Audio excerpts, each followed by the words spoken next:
Good afternoon, everyone. It gives me great pleasure to welcome you to the Mount Sinai Institute for Health Equity Research inaugural Health Equity Seminar, Confronting Racism Denial, Naming Racism and Moving to Action, featuring Dr. Camara Jones.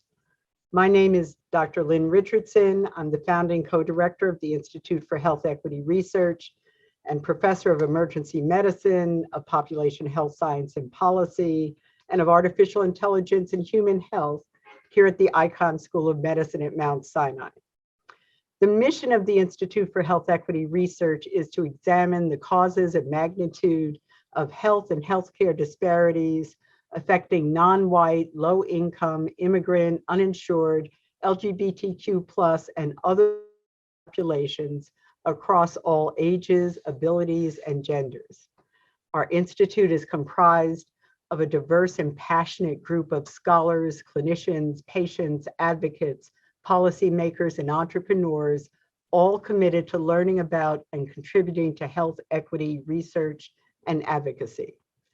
Before we open up today's event, I want to publicly acknowledge and personally thank our co-sponsors, Dr. Gary Butts in the Office of Diversity and Inclusion, Dr. David Muller in the Department of Medical Education, and Dr. Eric Nestler of the Friedman Brain Institute.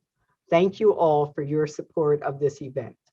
I also want to thank the media services team for their support in hosting this afternoon's program, and a special thank you to Dr. Utsa Khatri and Danielle Rivera for all of their work on planning and executing this afternoon's event. The Institute for Health Equity Research will continue to host our Health Equity Seminar series throughout the year, bringing in experts from many disciplines within the field of health equity science, and they will focus on a wide range of topics.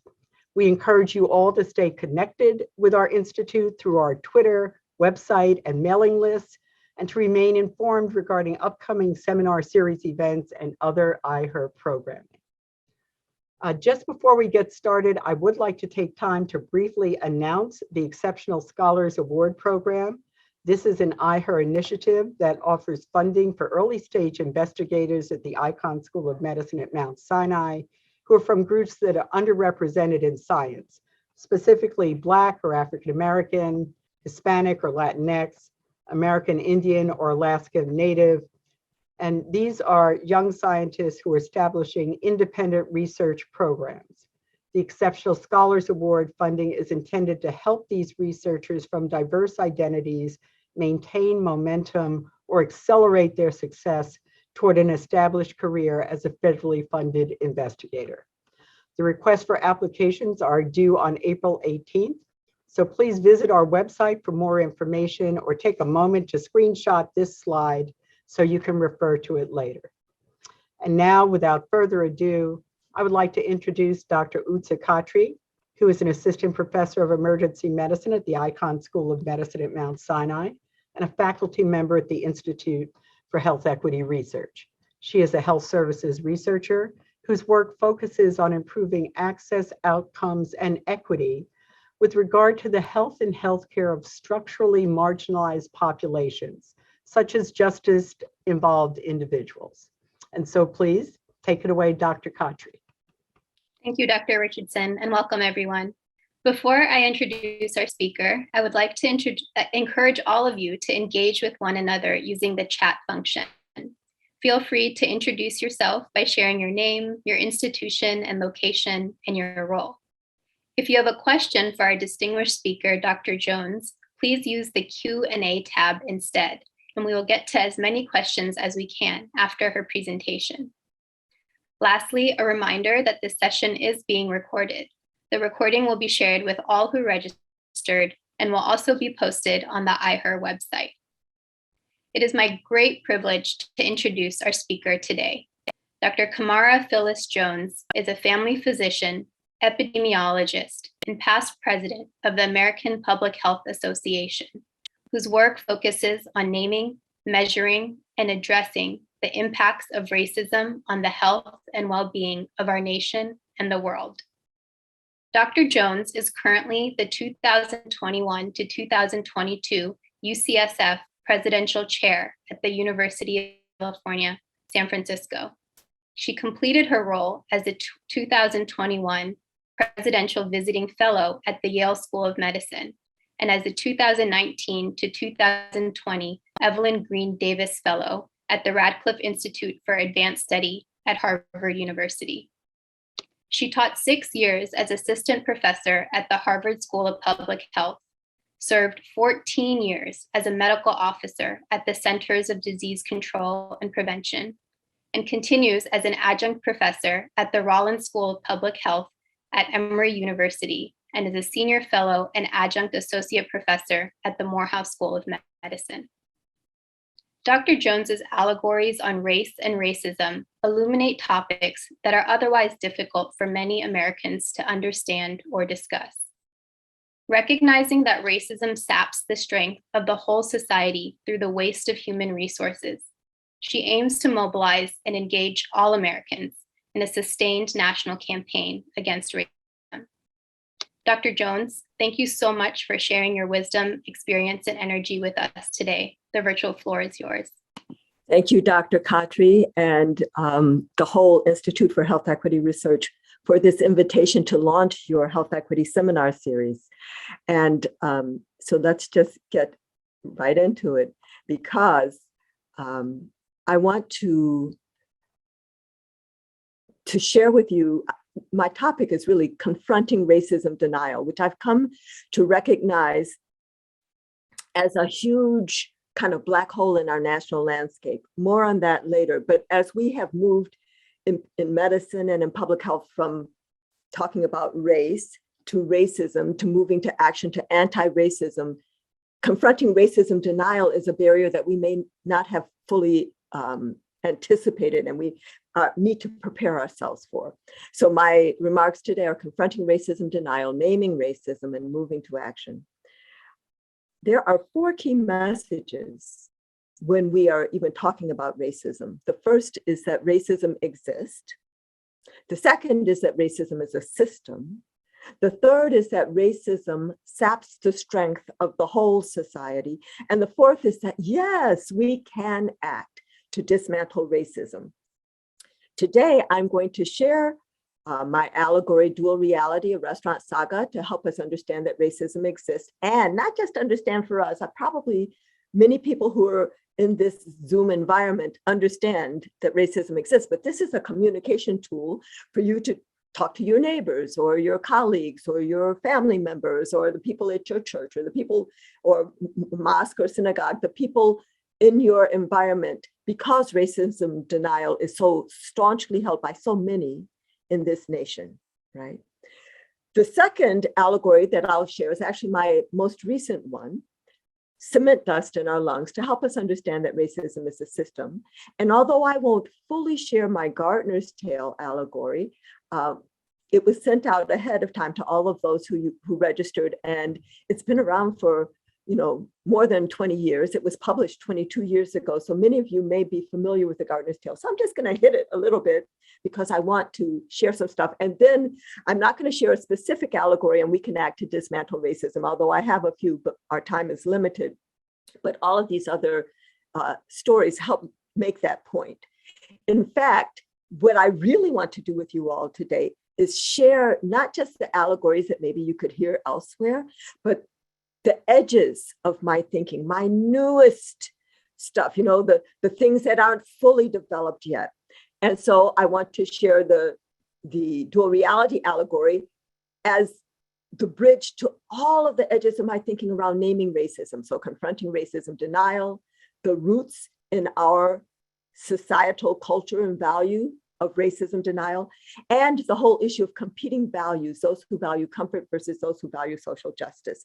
So that's naming racism. And then the other 2 allegories I'm going to share with you to be about moving to action. So using the question, how is racism operating here? How do we prioritize our focus? Do we focus on structures versus values?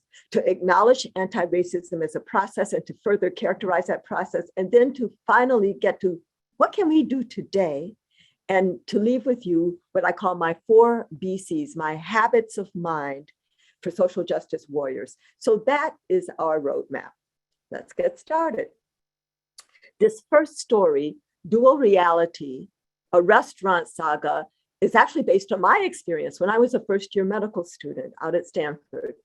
And as I've, spoiler alert, I've said it 2 times already, this allegory is to help us understand and communicate that, yes, racism exists, even if your whole life experience has proclaimed to you that this is the land of equal opportunity. So now step into my shoes as a medical student, where as a first-year student, of course, I was very diligent, very studious. So on this particular Saturday, this is based on a real life experience, by the way. So on this particular Saturday, like on most Saturdays, I had awakened early and hit the books, studying long and hard, and it was already mid-afternoon when some friends came over. And did they distract me from my studies? Oh, no. We all got to studying long and hard. So here we are, noses in, right? And now it's getting late and we're getting very hungry. And I have no food in the apartment, which was so typical of me that my friends actually understood. And they were like, okay, never mind, Camara, we got that, but we're hungry. Let's go into town and find something to eat. So we do. So we walk into town, we find a restaurant. We walk in and we sit down. The menus are presented. We order our food. The food is served. Here we are eating. So maybe not the story you thought, if you were in my generation, I might be telling about racism exists in a restaurant, but hold on. As I sat there with my friends eating, I looked across the room and I noticed a sign that was a startling revelation to me about racism. So now maybe I've intrigued you and you're wondering, okay, Dr. Jones, what did the sign say? Oh, okay. Well, what did the sign say? The sign said open. So now maybe I've lost some of you, because how is that sign a startling revelation about racism? Well, let me recap. Here, my friends and I are sitting at this restaurant eating. I look up, I see a sign that says open, thinking no more about it. I would assume other hungry people could walk in, sit down, order their food and eat.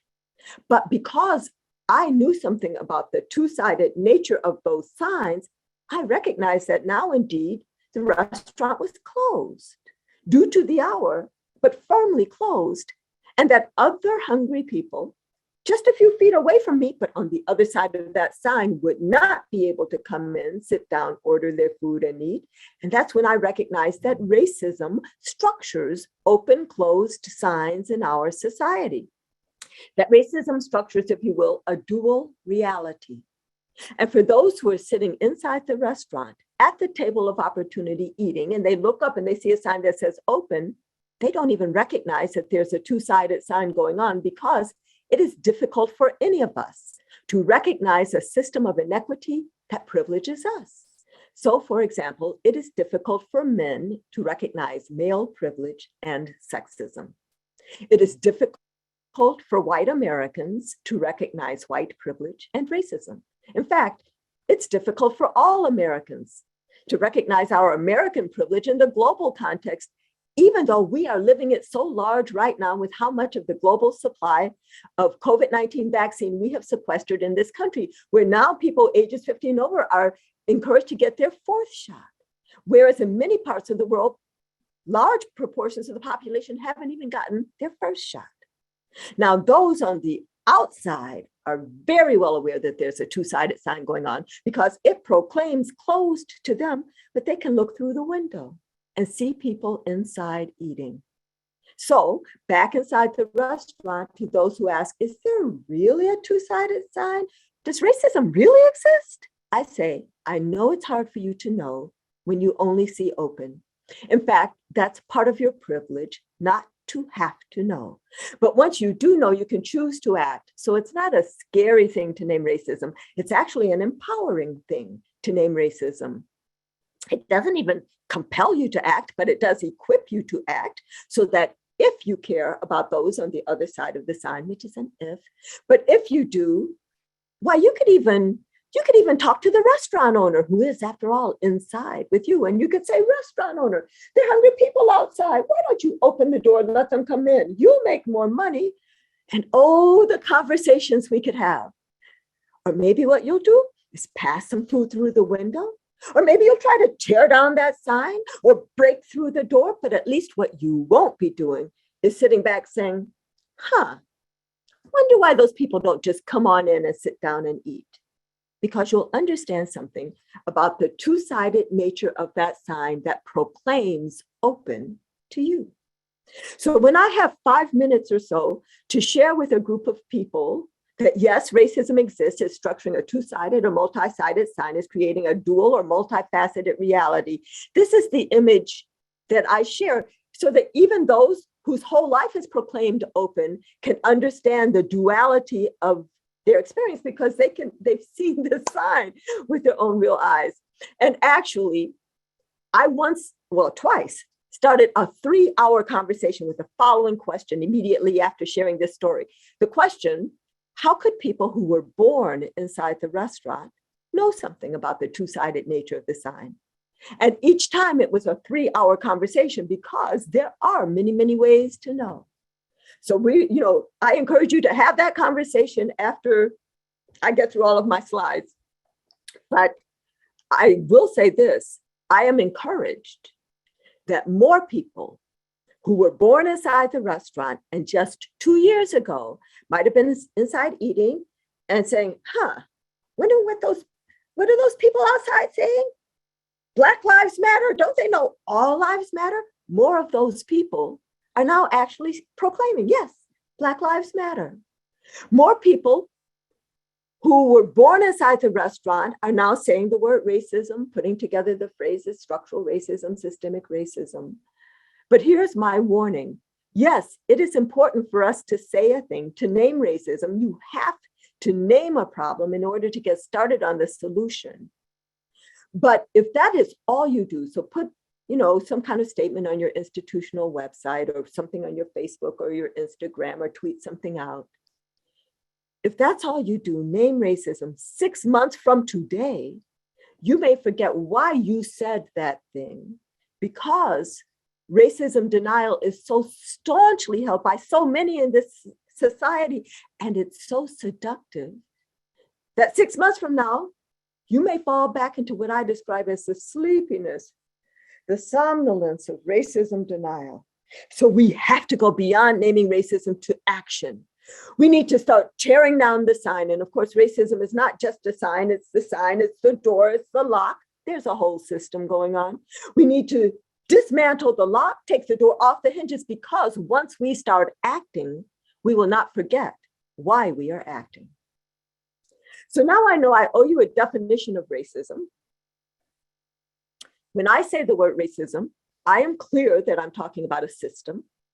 So I'm not talking about an individual character flaw, a personal moral failing, a psychiatric illness, as some people have suggested, although yes, it can manifest in all of those ways. But racism in its essence is a system of power. And a system of doing what? Well, actually a system of doing two things, of structuring opportunity and assigning value. And on what basis is the opportunity structured? And on what basis is the value assigned? Well, it's based on so-called race, based on the social interpretation of how one looks, which is what we call race in this society. Now, I am hoping that everybody in the sound of my voice recognizes that there is no basis in the human genome for racial subspeciation. We have mapped the human genome. We know that. But that this thing that we call race, the same race that a medical admitting clerk might check off for me, is the same race a taxi driver notices, or a police officer, or a teacher in a classroom, or a judge in a courtroom. And that race has profound impacts on our life experiences, opportunities, resources, risks, exposures, all of that stuff, right? And so race is the social interpretation of how one looks. The street race without somebody asking, excuse me, how do you self-identify? Or, excuse me, where were you born? Where were your parents born? Or even, excuse me, may I have a little aliquot of your blood? I have a genetic hypothesis that on the street race has been influential across the centuries and is the basis, the substrate on which racism operates today. So race is the social interpretation of how one looks, how one looks. Racism is the system that operates on that so-called race to structure opportunity and assign value. And this system has impacts. Now, when people in this country and elsewhere recognize that, oh yeah, racism does exist, they usually understand that racism is unfairly disadvantaging some individuals and communities. But it shouldn't take any of us long to recognize that every unfair disadvantage has its reciprocal unfair advantage, so that racism is also unfairly advantaging other individuals and communities. That's the whole issue of unearned white privilege that we hardly ever talk about in this country, because it makes some people, especially some people who are living as white, uncomfortable. I actually, when we were doing things in person, I would see people at about this time in my definition start to fidget a little bit. And I would say, I'd almost apologize, right? I would say, oh, I don't want to make anybody uncomfortable. If you feel uncomfortable, shake it off, stay with me. I'll tell you some more stories. I don't apologize anymore. What I say is, if acknowledging the reality of unearned white privilege, if acknowledging the reality that racism is unfairly advantaging some individuals and communities in this country, if that makes you uncomfortable, I encourage you to lean into that discomfort. Read history, go across town and talk to strangers, stay a while, right? Because I have come to learn that for all of us, the edge of our comfort is actually our growing edge. But there's a third impact of racism that many of us miss, and that is that racism saps the strength of the whole society through the waste of human resources. So that when we don't vigorously invest in the full, excellent public education of all of our children, because the blinders of racism that some of our decision makers have worn over the years makes them believe that there is no genius in the barrios, the ghettos, on the reservations. We can get along very well, thank you, without those kids. When, of course, there is genius in all of our communities. And if we were to only vigorously invest in that genius, we could be doing so much better as a nation or even as a world. In fact, I used to say we would already be up on Mars farming if that were a good idea. But another way that these blinders that don't value all of us equally impact our, the health and well-being, the vigor and the strength of the whole society, is how these same blinders have made us as a nation complacent with what I describe as the wholesale warehousing disproportionately of so many Black and brown men in our prison system, as if that didn't separate us from human potential. And in fact, that third point about the impacts of racism, there's the unfair disadvantage, the reciprocal unfair advantage. But this point, this understanding that racism is indeed sapping the strength of the whole society through the waste of human resources, as well as through dividing us one from another, as well as through dividing some of us from our own interests. But that notion of sapping the strength, I think we need to elevate that more. We need more media stories about that impact of racism. And we need more data collection. Wonderful if the Institute for Health Equity Research can encourage people to start formulating questions that could get at that, is this really what is going on here? We need more conversations around our boardroom tables, faculty tables, student tables, dinner tables, so that we have more people filled with a sense of urgency to dismantle this system and put in its place a system in which all people can know and develop to their full potentials. Before I get off of this slide, where I guess I've been talking into this one quite, sometimes I get a slide and I just dig in. But one more thing I want to say this. When I was at the Centers for Disease Control and Prevention, the first 12 years were great. I was there 14 and a half years. I moved to a different part of CDC. And in that part, I came across somebody who told me that if I wanted to make any presentations on behalf of CDC, I needed to take that point about how racism unfairly advantages other individuals and communities off of my slides, because it made white people uncomfortable. I was told that. And we tossed and turned, and then the compromise until I was helped by Dr. David Satcher to escape from CDC to Morehouse School of Medicine. But the compromise was to take the words unfairly off of disadvantage and advantage. So I could talk about disadvantage and advantage as long as I didn't characterize either one as unfair. That interaction, as painful as it was, actually taught me a lot. It taught me that it was not only that one person, but that there are many people in this country who would acknowledge, well, yeah, there are two states of being, but they would describe them as disadvantaged and normal. And the reason that many people in this country would describe two states of being, disadvantaged and normal, is that in this nation, we are ahistorical, and people do not recognize that their so-called normal is built up on a whole mountain of unfair advantage. Well, I told you that I was going to share some other edge of my thinking stuff that is bolstered or supported or sparked by this dual reality allegory. This whole notion of confronting racism denial, as I said, it's a black hole in our national landscape, much like black holes in the universe. So now if you've done any reading or understanding about black holes in the universe, they are massive. They are powerful. They suck everything into them, and you can't see them because even when light gets near, it gets sucked in. And that's what racism denial is in our national landscape. And so I think that we must not only, when I defined racism as a system of doing two things, structuring opportunity and assigning value, yes, we need to address those stultifying opportunity structures. Yes, we have to address those dehumanizing value systems.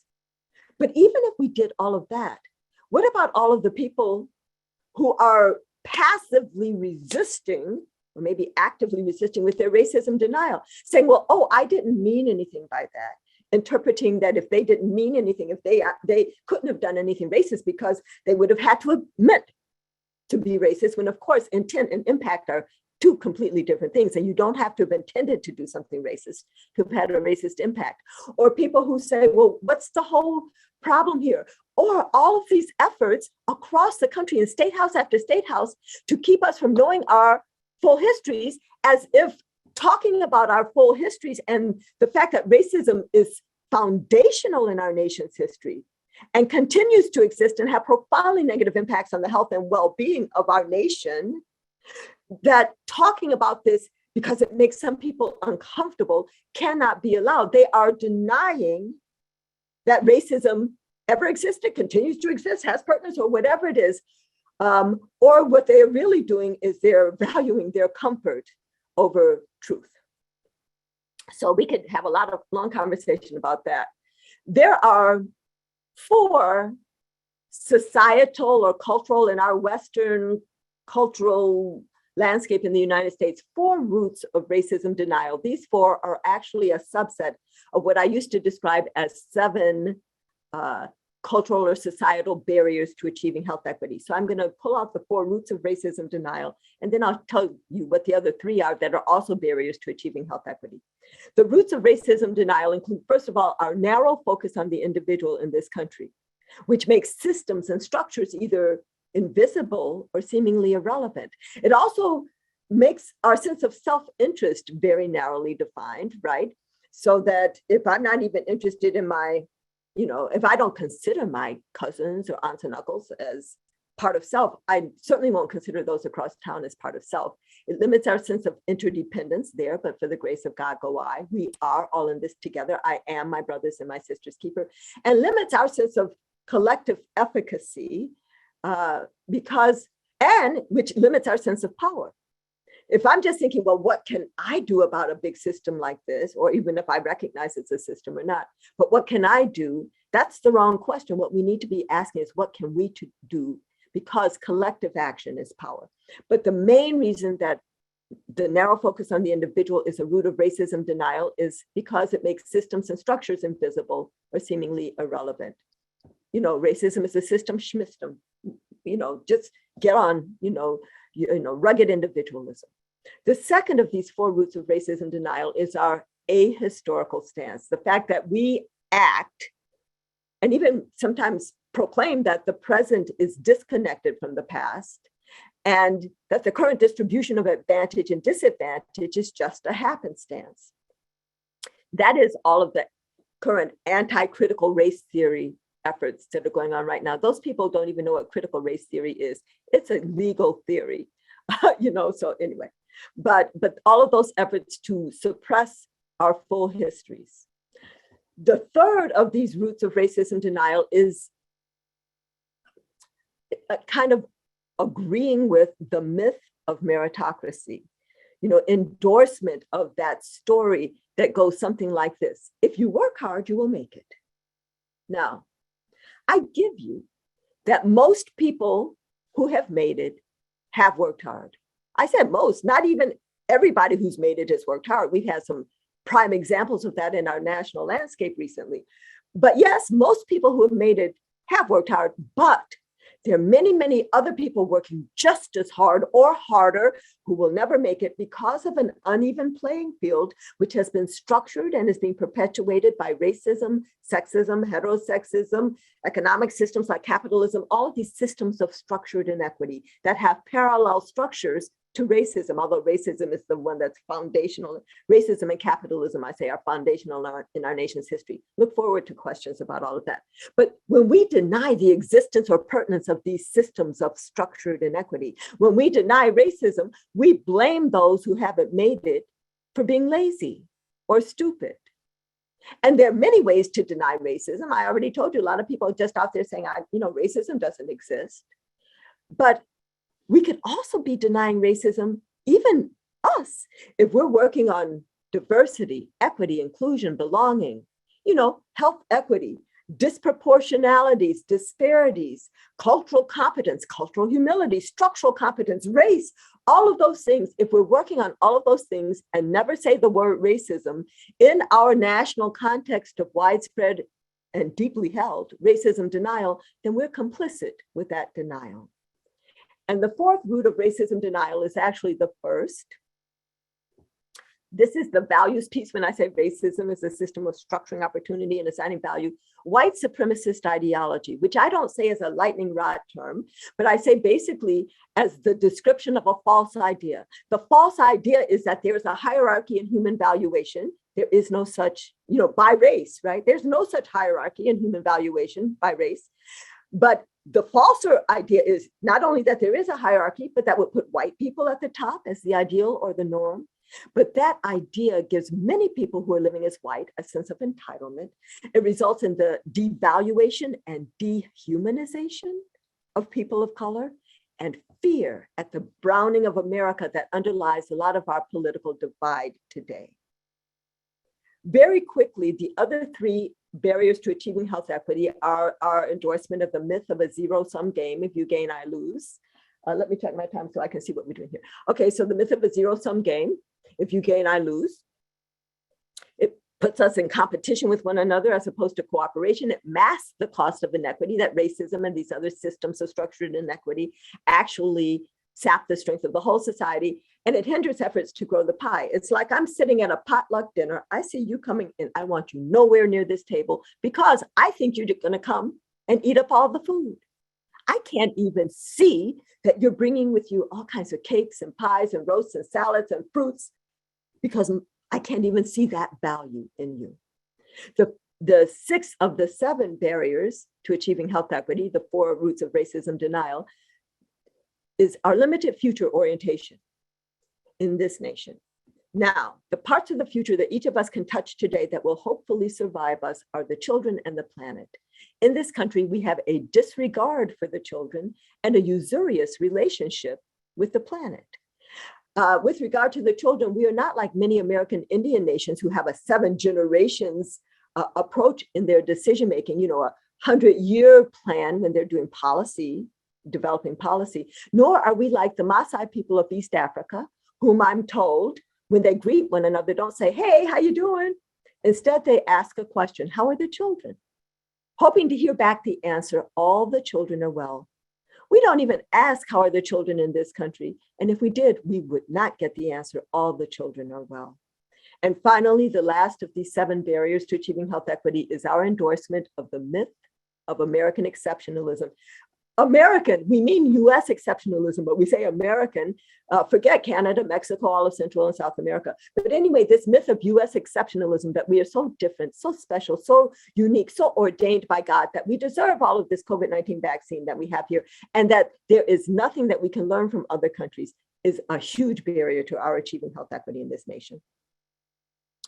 I am speaking longer than I had wanted to on this first part, but I'm at UCSF right now as the presidential chair, and I was talking to people at the beginning, all of the different anti-racism, anti-oppression, health equity, social justice, all this work going on. About 4 weeks into it, somebody says, yeah, but what about, my colleague, the white male professor, who said, I guess there's no room at UCSF for white men anymore. And I was like, oh, so there's the pushback, right? And it helped me understand that there is a tension between those who value comfort and those who value social justice. And this tension is almost a polar tension. And those who value comfort are like those who are inside the restaurant at the table of opportunity eating. They are comfortable within the present status quo. They do not wonder why nobody else is entering the restaurant. It never even occurs to them. They may not even notice. They're so engaged in their meal and the people around the table. They don't care to know what the outsiders are saying. They don't crane even to hear what's going on out there. They don't want to examine the sign. Many of them heard tell that there might be a two-sided sign going on, but they have outlawed even getting near the sign to investigate whether it's a two-sided sign because it might make the children uncomfortable. They don't believe that an outsider could ever add to their conversations, even though they've been encouraged that they need to diversify their table. They think that it might make a different picture, maybe a more politically acceptable picture, but they don't actually think that somebody outside of their group could actually bring more expertise, more genius, more and different lived experiences. They don't wonder even how the food that they're eating gets there. They don't recognize that, yes, the people who aren't able to eat in the restaurant are the ones who are growing the food, transporting the food, bringing it to the restaurant, preparing the food, even serving it, but can't eat inside. And they certainly do not want to venture from their seats at the table. They consider them their seats at the table. Those who value social justice are like those on the outside in two ways. They know two things. They know there's a two-sided sign going on, principally because many of them were born on the outside and they see that the sign says closed, but they can look through the window and see people inside eating. And they also know that the operation of that two-sided sign saps the strength of the whole society. But listen to me closely here. I am not saying that the circumstances of your birth determine whether you value comfort or value social justice. There can be movement between the two. That is, somebody who was born inside the restaurant can wonder why isn't somebody else coming out, can say, what are those people saying? And go and open the door and go outside, see the sign, join with the people, understand the different reality. And those who were born outside the restaurant it's harder to come in the other way, but might be able to come in and find themselves inside the restaurant. Often they're placed near the window or the door so that other people can see them and make it seem like, oh no, there's no two-sided sign going on. And sometimes those people, if they're close enough to the door, can put their foot in the door to hold it open to let other people come in. Sometimes actually though, they're so happy to be in there that they keep the door closed from others. But what I'm saying is what our job is to move more of the population from valuing comfort to valuing social justice, even though in the current status quo, valuing social justice will not be comfortable. But that is actually our job. That's one of the jobs I'd like to give you guys in your institute. So here's the second allegory, cement dust in our lungs. This is my newest allegory. It's about helping us understand that racism is a system. And so when I say cement dust, I want you to think cement dust and I want you to think racism. So imagine there's a cement factory spewing cement dust and the cement dust fills the air. And if any of us are anywhere near this factory for any amount of time, we're going to develop cement dust in our lungs. And the cement dust in our lungs is problematic for all of us, even for those who don't recognize that they have cement dust in their lungs, even for the factory owner who may trade a little cement dust in her lungs or his lungs for the profit of the factory.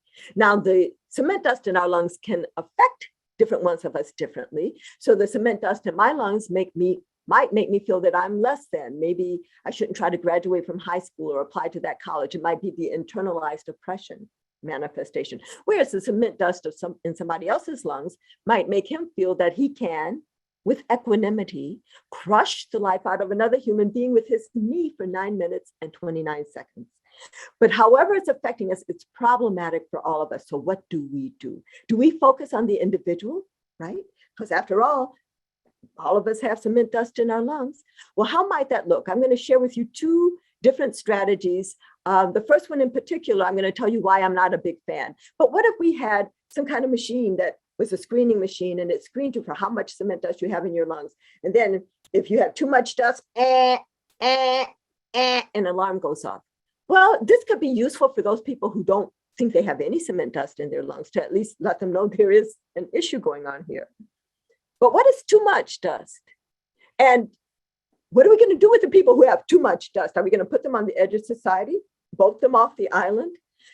I think that those are a few problems with it, but the biggest problem is if we have that kind of strategy, it's going to make people not even want to talk about cement dust at all. So let me just say racism. Many people don't even want to hear the word racism or say the word racism because they think that when you say the word racism, you are trying to divide the room into who's racist and who's not, or peer deeply into their souls to ask exactly how racist are you. So I think this strategy has some utility, but limited. But what if there's somebody who has cement dust in their lungs and they want it out, right? So maybe we could set up some cleansing spas. And people could volunteer or be encouraged to go into the cleansing spa, and they read and they go across town and they come out as good as new, but when they come out into that same cloud of dust, the dust just reaccumulates in their lungs. So it's not a very permanent solution unless everybody starts living inside the cleansing spa. So what does this mean? Does it mean that maybe we need to acknowledge the cloud? Well, what would that look like? Well, at least I would know that the cement dust that I have in my lungs, I wasn't born with it. It's because I'm living in this cloud of cement dust, which then might make me think, oh, well, what I need is a gas mask, right? I need a gas mask to filter out that cement dust, knowing that although I'm hoping the gas mask will get most of the dust, keep new dust from coming in, that in and of itself is not going to extract the dust that's already in my lungs. But it also means that I'm going to wear this gas mask 24/7. What is it? This is my individual anti-racism journey that I've started with this gas mask, right? And I need to be on it 24/7 because if I take it off, oops, the dust will keep coming in. So I'm encouraged when I see myself reflected in a glass or a mirror wearing my gas mask and hoping it's working right. But also when you all see me, you're going to ask, Dr. Jones, why are you wearing a gas mask? And I'll say, well, don't you see all of this dust around here? This is, look at what's going on here. That's why you have cement dust in your lungs. And then more and more of you might put on your gas mask, start your own individual anti-racism journeys. So now we've hit on it, have we? Is this the answer? All we need are 330 million gas masks, baby gas masks, old people gas masks, all kind of gas masks. Well, it's a start, but I think it's insufficient. What we really need to do is dismantle the factory, which means especially those of us who have started our individual anti-cement dust journeys, those of us wearing our gas masks, especially those of us need to get closer to the factory. We can see more through the dust. Some people don't even know there's a factory inside because of all the dust that is spewed up. But we need to get near the factory, and then we need to start asking the question, how is this factory operating here? And then we need to organize and strategize to act to dismantle this factory and put in its place a system in which all people can know and develop to their full potentials. So not only is this image about racism is a system, right? But also that we have to address racism at the systems level if we're going to set things right. If we just are addressing at the individual level or even at the kind of cultural level, we will not be able to set things right in this society. So not only is racism a system, but we must address it at the systems level. That question I said, how is the cement factory operating here, is actually the question, how is racism operating here? Which, as I said, is a legitimate question. It is not, because racism is not just a cloud, it's not an individual character flaw, nor is it a cloud or miasma, but it is a system with identifiable and addressable mechanisms, which are in our structures, policies, practices, norms, and values. And I may have just given you a headache. Oh my God, structures, policies, practices, norms, and values. What am I to do with that? It seems like that until we recognize that these are actually the elements of decision-making, that structures are the who, what, when, and where of decision-making, especially who's at the table and who's not, and what's on the agenda and what's not. And whenever you find yourself at a decision-making table from now forth, or when you set one, I charge you as your first job to look around and say, well, who is not here who has an interest in this proceeding? And then your job is not just to represent their interest, even though you can do that in the short term, but really your job is to create space to find them a way to the table.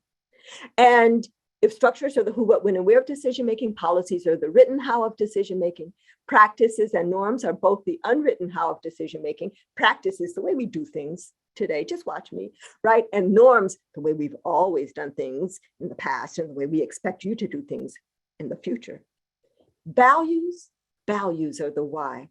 And if we take this question, how is racism operating here with us everywhere, in my child's daycare, in my job, with regard to police killings of unarmed Black and brown men and women, with regard to the disproportionate impact of COVID-19 on communities of color, in 5, 10, 15 minutes, we can generate 5, 10, 15 different possible levers for intervention, targets for action. This is the landscaping part of what we need to do in order to move to action.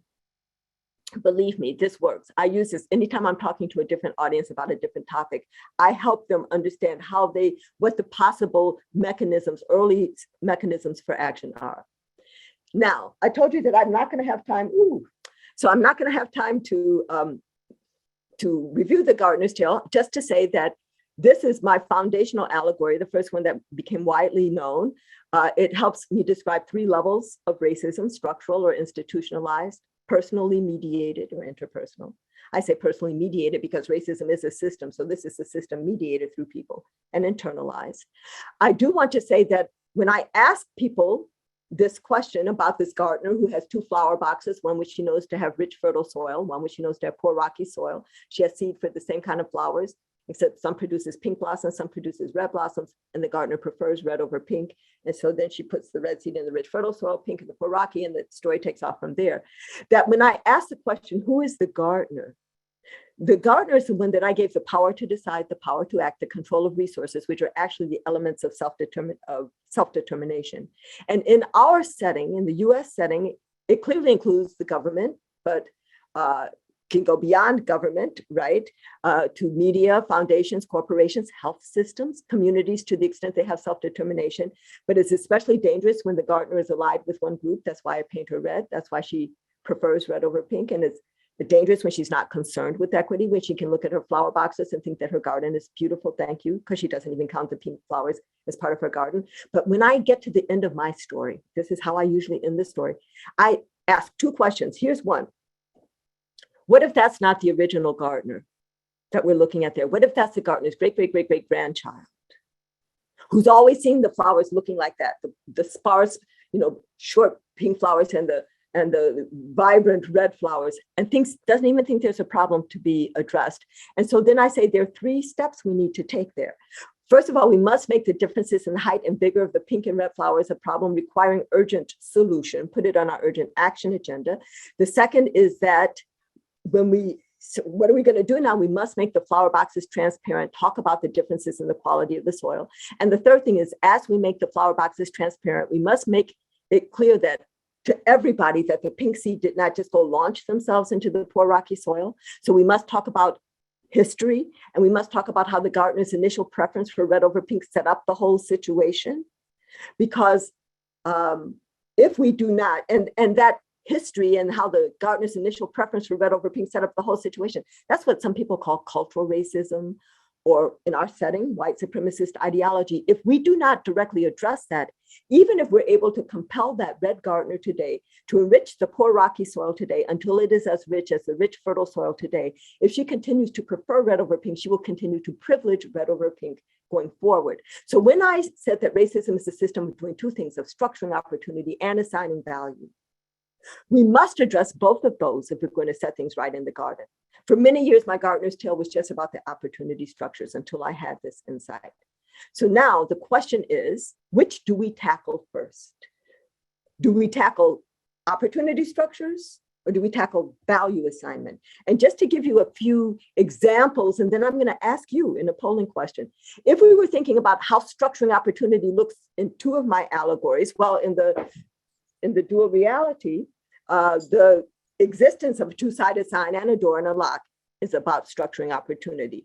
In the gardener's tale, the gardener's initial preference, the gardener's separation of the seed into the 2 types of soil, or the flower boxes keeping the soil separate, are about opportunity structures.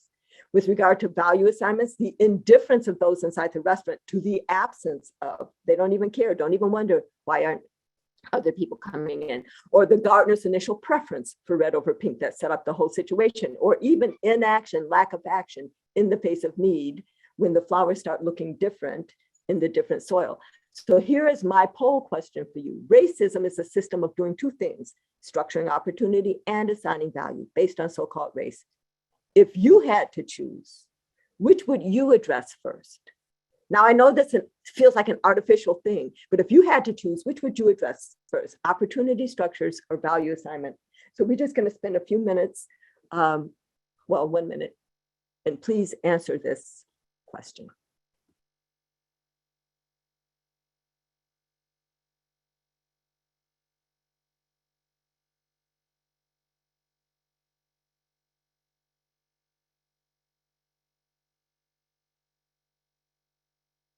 And I hope you answer quickly. And when we get to about 75% answered, then we can stop the poll and share the results.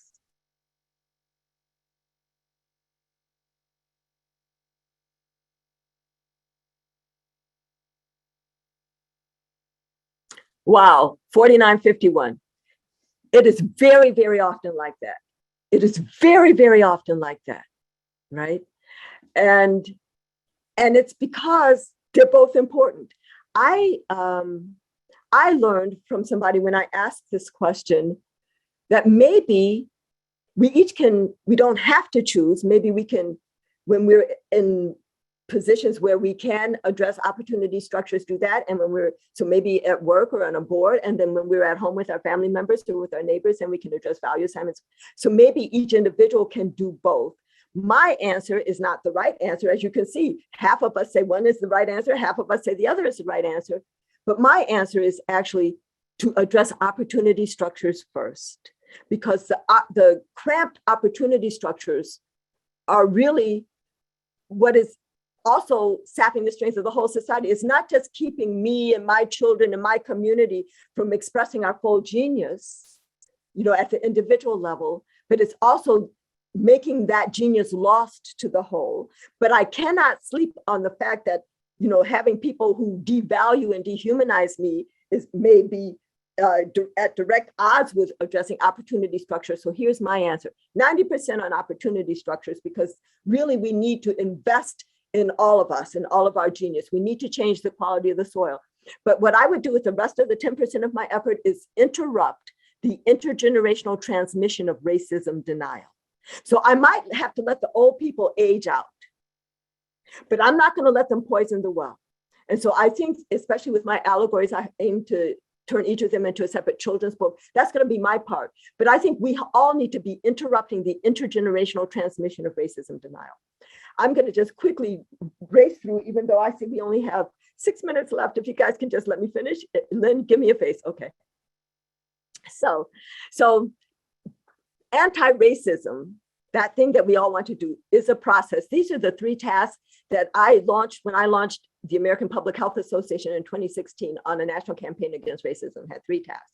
Name racism, because you have to name a problem in order to get started on the solution. But as necessary as naming racism is, it is insufficient. We must move to action. The second of the 3 tasks is to ask this question: how is racism operating here? And then we need to organize and strategize to act, because yes, even though we as individuals have power and we can reach into our toolboxes, collective action is power. But the thing is that yes, these things are sequential, right? You have to do one and then the next and then the next. But when you finish with that third one, you're not done. They're also looping. So we need to name racism, ask how is racism operating here, organize and strategize to act, and then you have to rinse and repeat and do it again, because people may think, oh, we're done. That was so 2022, that anti-racism initiative. And then you have to ask how is racism operating here again, just to get at other things, or maybe the system has nullified what you were working on at first, and organize and strategize to act. It's also that we as people need to go from documenting the poor rocky soil and the differences in the height and vigor of the pink and red flowers. We need to go to intervention. We need to enrich that poor rocky soil until it's as rich as the rich fertile soil.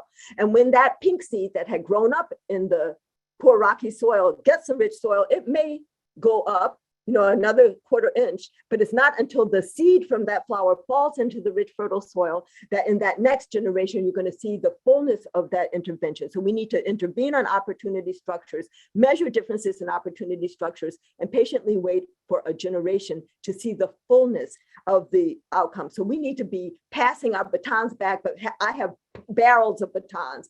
I pass a baton here and a baton here. I'm just barrels of batons. That's what your institute is doing. So what can we do today? We need to actively look for evidence of two-sided science. Is there something differential going on by race, gender, immigration status, language, urban, rural, zip code? Not only looking at opportunity, not only looking at outcomes, but also opportunity structures. We need to burst through our bubbles of experience to experience our common humanity on the other side of town, so we can start building common cause. We need to be interested in the stories of others, believe the stories of others without requiring cell phone video documentation or body cam footage, and then join in the stories of others. We need to see the absence of. That's a very fine skill. Who's not at the table? What's not on the agenda? What policies are not in place that if put in place could bring about more social justice? We need to reveal inaction in the face of need, because that's how structural racism very often shows up these days. But all the power is not just on the part of those inside the restaurant. Those on the outside need to know our power, need to recognize that action is power, and especially that collective action is power. So I will, if there's time, maybe should I just do my 4 BCs and then we take questions? Yeah, I'm just gonna go straight through. These are my 4 habits of mind for social justice warriors. I call them my 4 BCs, which are to be courageous, be curious, be courageous, be curious, be collective, and build community. So when I say be courageous, speak your truth, be unafraid of controversy, embrace challenge, and know that the edge of your comfort is actually your growing edge. When I say be curious, ask why, and then why again, and why again, because these serial whys will get you from accepting superficial explanations to go to root causes. Read widely and read history.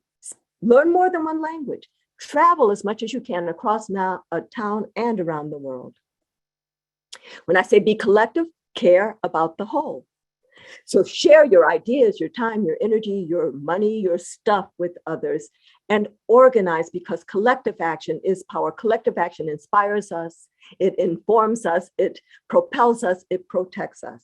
And finally, when I say build community, be interested and then believe and join in the stories of others. So talk to strangers, create bubble bursting opportunities at individual and institutional levels, speak up and take action on behalf of others, and go across town and stay a while, live in somebody else's reality.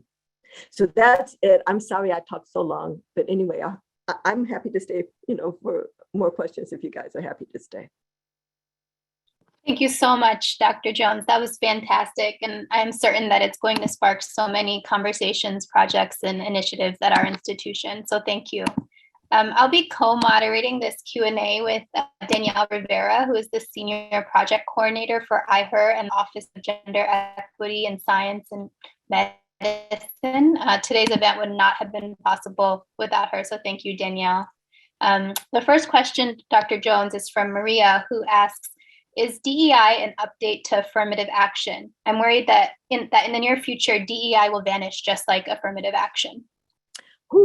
So DEI, so all of them are, affirmative action was a strategy. DEI is more of a banner. You know what I'm saying? Like even the action, it's about, we want diversity, we want equity, we want inclusion, but without even the strategy to get there. And so maybe anti-racism is the strategy for DEI.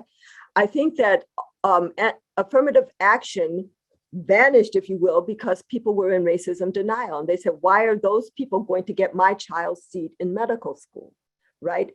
Without understanding that that was not your child's seat in the first place, and without understanding the history. So all of those things, without understanding that structures are real and that our lives and opportunities are structured, without being ahistorical, thinking that the current distribution of advantage and disadvantage were just a happenstance, or even more so the result of hard work, and those other people must be lazy or stupid, and then deeply believing that those those people, those brown people or yellow people or red people or, black people are inferior. So all of those roots of racism denial are at play. So those undermined affirmative action. And even when affirmative action worked, it just opened the door for people who were already prepared to be at the door. It didn't even, bring people from far from the door. These were people who were so prepared that they were right there. And it didn't even necessarily help to change the environment so that they could succeed. So the same structures were there. So there's a lot about the affirmative action stuff.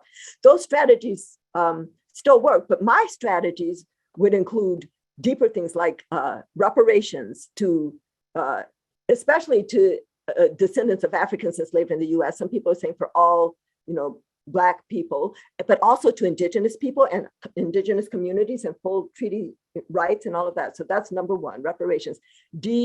Carceration or abolition, people describe it in different ways. Then massive investments in communities of color around housing and environmental cleanup and education and wealth building and all of that. And then massive investments around all children and their families, because in the end, there's no such thing as your children versus my children. All children are our children, but massive investments around all children and their families. I think with those four strategies, we will get there. So DEI to me is a way for people, just like implicit bias or unconscious bias, is a way for people not to say the word racism. All of these things are about racism denial. And I think you got to name a problem to get started on the solution. Thank you so much. Okay, I have a second question here from the Q&A feature. Some journals seem to reject papers that highlight racism as one of the major reasons of difference in care for people of color.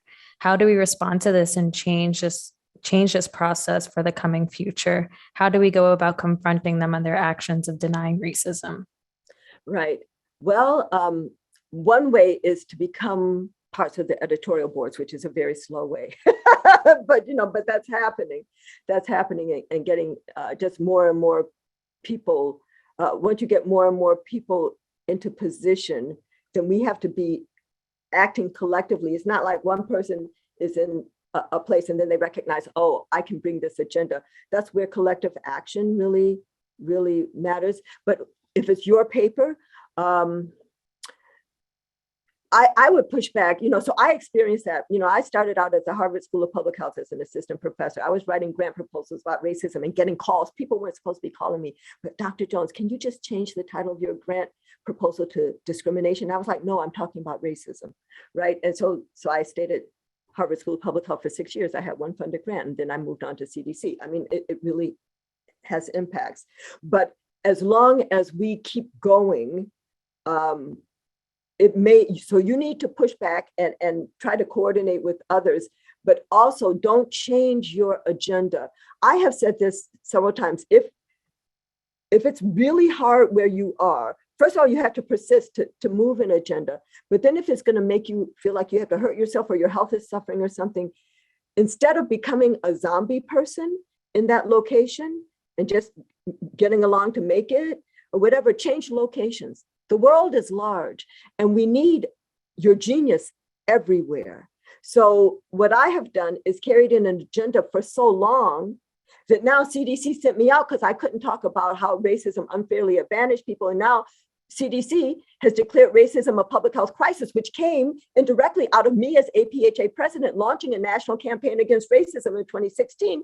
And then in 2018, the Wisconsin Public Health Association, Lillian Payne, made a declaration based on that work in Wisconsin that in 2019, before COVID, before the murder of Mr. George Floyd and Breonna Taylor and Ahmaud Arbery and all those before and after, Milwaukee County declared racism to be a public health crisis. And now there are more than 230 city councils, county commissions, state legislatures, governors who have made formal declarations that racism is a public health crisis. So CDC, that pushed me out, gave me breast cancer, I think, right?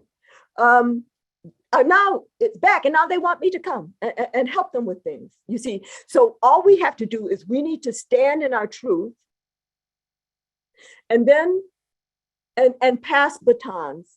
We need to create, when you see geese flying in a V formation, the reason they fly that way is the goose at the front is breaking the wind for those behind and so forth. I used to worry about that goose at the front. What happens when she gets tired? Does she just drop to the ground or fly out someplace random? No. In flocks of geese, that goose moves back into the flock and somebody else takes the lead. What we need to do is identify or develop our flocks, decide in what direction are we flying, and then take turns in leadership, help one another, coordinate so that we can go far together. Collective action is power. So I forgot where we started with that question, but not acknowledging racism. So just persist, persist. That was Ketanji Brown Jackson's advice.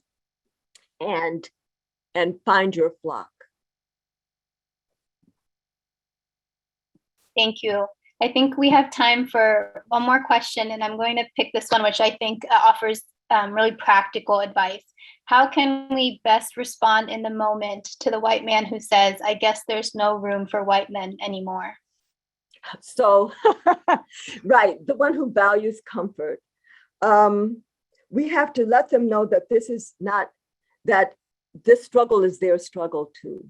You know, that's why I always chafe a little bit at the conceptualization of allies. Like allies to a struggle, that's a little loose in terms of the association. It's almost like if I'm an ally to your struggle, well, I have to go on vacation next month, check you in a month, hope the struggle goes well. No, this is our struggle. And many times those people who would characterize, themselves and their roles as allies, even feel uncomfortable. Well, I don't know if I should go into that community. Really, should I be the one raising this agenda item at the meeting? Shouldn't somebody else really be doing that? Well, like if you don't feel comfortable there, then raise it at your meetings. Go to your religious institutions, your community meetings, go to the board tables. This is all of our struggle. So I think that it's to let the person know that being anti-racism is not being anti-white. And a lot of the politicians who are doing this anti-CRT stuff I've even seen signs, anti-racism is anti-white, and it is not. So for that person, even though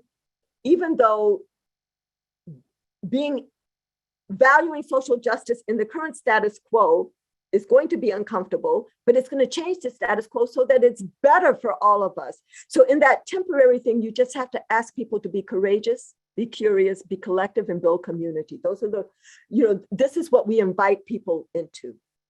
And if they don't want to, they might have to age out or get out of the way.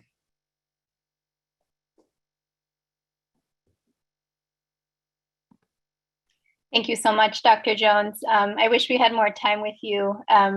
Dr. Richardson, would you like to close us out? Yes, and I too, Camara, I could listen to you talk for hours, and I'm sure all of us feel that. Thank you to everyone who logged on to help us launch our inaugural event in the Institute for Health Equity Research Health Equity Seminar Series. Camara, many, many thanks. And hopefully you have now, cultivated a new group of social justice warriors who will go out with your 4 VCs and continue the struggle. Thank you, everyone, and have a great evening.